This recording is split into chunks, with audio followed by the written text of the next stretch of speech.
ہم کسی کے صدقے سے نہیں کھا رہے ہیں بھائی، ہم اپنے مالک کا کھا رہے ہیں۔ ہمارا مالک ہے، ہمارا خالق ہے، جو انبیاء کو کھلاتا رہا ہے، جس کا تم کھا رہے ہو، کافروں مشرکوں کو بھی کھلاتا ہے، مومنوں کو بھی کھلاتا ہے، انبیاء کو بھی کھلاتا ہے، اپنی ساری مخلوق کو وہ کھلاتا ہے اپنی رحمت اور شفقت کے صدقے میں۔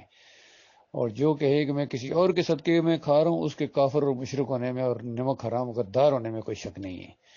یہ بہت بڑا شرک ہے، بہت بڑا شرک ہے، اور اللہ کا کفر ہے، اللہ کا انکار ہے، اور کلمے کے ساتھ غداری ہے کہ کوئی کہے کہ میں فلاں کے صدقے سے مجھے دیا جا رہا ہے، مجھے جو کوئی دیا گیا یہ 11ویں والے کے صدقے میں، حسن حسین کے صدقے میں، پنجتن پاک کے صدقے میں، رسول اللہ کے صدقے میں میں کھا رہا ہوں۔ یہ بہت ہی بڑا کفر ہے، شرک ہے، اللہ کے ساتھ یہ غداری ہے اور نمک حرامی ہے۔ حالانکہ جس کا کھاتے ہو اس کا گن گاؤ، اس نے تمہیں پیدا کیا ہے۔ اور یہ تو شروع میں اللہ تعالیٰ نے بتایا تھا، یا ایھا الناس اعبدوا ربکم الذی خلقکم والذین من قبلکم لعلکم تتقون الذی جعل لکم الارض فراشا والسماء بناء وانزل من السماء ماء فاخرج به من الثمرات رزقا لکم فلا تجعلوا للہ اندادا وانتم تعلمون، کہ انسانوں بندگی کرو اس مالک اور خالق کی جس نے تمہیں پیدا کیا، اور تمہارے آباء و اجداد کو بھی اسی نے پیدا کیا۔ اسی اللہ نے تمہارے لیے زمین بچھائی، اسی اللہ نے آسمان سے بارشوں کا انتظام کیا اور زمین سے تمہارے لیے رزق نکالا، تمہارے لیے رزق نکالا۔ یہ دیکھیں اللہ تعالیٰ کیا کہہ رہا ہے، اتنی سادہ باتیں آپ کو نہیں سمجھ آ رہی ہیں۔ رزق کس نے نکالا ہے؟ یہ جو فروٹ کھاتے ہو، سبزیاں کھاتے ہو، اناج کھاتے ہو، یہ کس نے نکالا تھا؟ اللہ تعالیٰ نے نکالا ہے۔ اور اس کے بعد صرف ایک مطالبہ کیا کہ دیکھنا یہ سب کچھ میرا کھانے کے بعد فلا تجعلوا للہ اندادا وانتم تعلمون، دیکھنا میرے ساتھ کسی کو شریک نہ کرنا، میرے علاوہ کسی اور کو داتا، دستگیر، مشکل کشا، حاجت روا، غریب نواز، کھوٹی کھری کرنے والا اور مختار کل نہ ماننا شروع کر دینا کہ کسی اور نے مجھے کھلایا یا کسی اور کی وجہ سے مجھے کھلایا ہے۔ وہ تمہارا مالک ہے، تمہارا خالق ہے، جس نے تمہیں پیدا کیا ہے، وہ تمہاری روزی کا انتظام کرتا ہے، وہ سب کو کھلاتا ہے۔ انبیاء کو بھی اس نے کھلایا تھا۔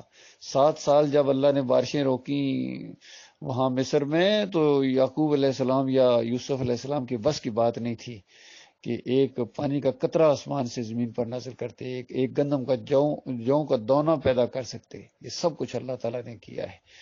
اسی طرح مکہ کے اندر ان کو بتایا جا رہا تھا، مشرکین مکہ، تمہیں اللہ تعالیٰ روزی دیتا ہے، اور تم ابراہیم علیہ السلام کے سامنے جھکتے ہو، ان کو پکارتے ہو، ان کے بیٹے کے سامنے جھکتے ہو، لات منات و بل کے سامنے جھکتے ہو۔ مشرکو، شرم نہیں آتی ہے؟ اللہ تعالیٰ کا کھاؤ اور کسی اور کے گن گاتے ہو۔ وہی بات آج آپ لوگوں کو کہی جا رہی ہے، پوری قوم کو کہا جا رہی ہے۔ عظیم اکثریت شرک کے اندر ڈوب گئی، اور اس کا انجام بڑا خوفناک نکلنے والا ہے۔ ہمیشہ کی آگ کے اندر رہنا پڑے گا اگر توبہ نہ کی۔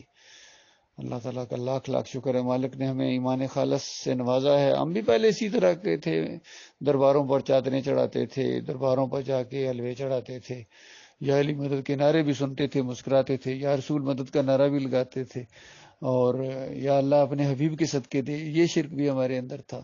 لیکن جب اللہ نے دین کی سمجھ دی ہے، قرآن اور صحیح حدیث کا مطالعہ کیا ہے، اور صحیح رہنمائی قرآن اور حدیث سے ملی، الحمدللہ، یہ ایمان خالص ہے۔ اللہ کے بندو، مانو گے اپنا بھلا کرو گے، نہیں مانو گے تو جہاں کھربوں کروڑوں خربوں جہنم کیا ایندھن بن چکے ہیں، تو آپ بھی اس کے اندر چلے جاؤ گے، اور وہاں جا کے اپنے بیوی بچوں، ماں باپ کے ساتھ جب وہاں رہو گے نا، دوستوں عزیزوں اقارب جن کو تم نے گمراہ کیا ہے، ان کے ساتھ جب وہاں لعنتیں پڑی گی، اور جن کی وجہ سے یہ راستہ اختیار کیا، اپنے اکابرین کے اوپر لعنتیں بھیجو گے، اور واپسی نہیں آ سکو گے، وہاں ہی رہو گے، وہاں ہی خون اور پیپ کی وادیوں کے اندر گھسیٹا جائے گا 70 گز لمبی زنجیر کے ساتھ، اور کہا جائے گا چکھ مزے۔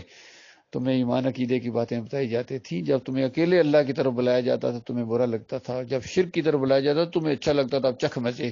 اب اللہ علی الکبیر کا فیصلہ ہو چکا ہے، یہ ہونا ہے۔ اللہ کے بندو، بات پہنچا دی گئی۔